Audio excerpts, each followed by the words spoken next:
আসসালামু আলাইকুম। কেমন আছেন ভিউয়ার্স? আমি সুইট শেলি। জানেন, কিছু মানুষ আছে যারা হয়তো জীবনে ফিরে আসে না, তবুও তারা থেকে যায় আমাদের হৃদয়ের গভীরে। কিছু স্মৃতি, কিছু কথা, কিছু মুহূর্ত। হঠাৎ কোনো গান শুনলেই মনে পড়ে যায় তাদের, কখনো কোনো পরিচিত গন্ধ, কখনো কোনো আবহাওয়া মনে করিয়ে দেয় তাদের।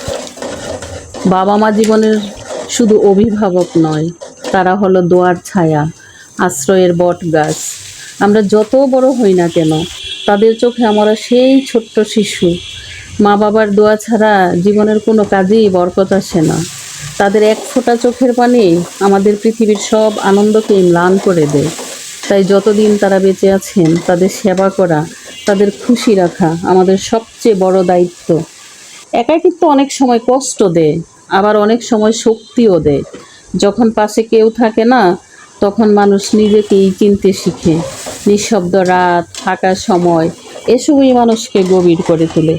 একাকিত্বকে ভয় পাবেন না, বরং তাকে বন্ধু বানান।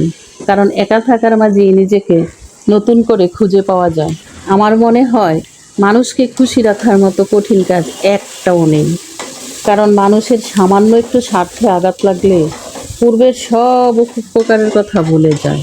ক্লান্ত হয়ে গেছে মানুষের অভিনয় দেখতে দেখতে। অভিযোগ নয়, অভিজ্ঞতা থেকে বলছি। মানুষকে বেশি গুরুত্ব দিলে মানুষ সস্তা পাবে। মানুষের ব্যবহার এমন এক জিনিস, ব্যবহারের কারণে কারো মনে জায়গা পায়, আবার এই ব্যবহারের কারণেই কারো মন থেকে উঠে যায়। মানুষ সেই দিনই প্রকৃত মানুষ হবে, যেদিন অন্যের ভুল ধরার আগে নিজের ভুলটা আগে ধরবে। ভিউয়ার্স, যদি আমার এই রান্নাটা আপনাদের কাছে এতটুকু ভালো লেগে থাকে, আমার ভিডিওটা আপনারা শেয়ার করে দিবেন, লাইক কমেন্ট করতে কিন্তু ভুলবেন না। আল্লাহ হাফিজ।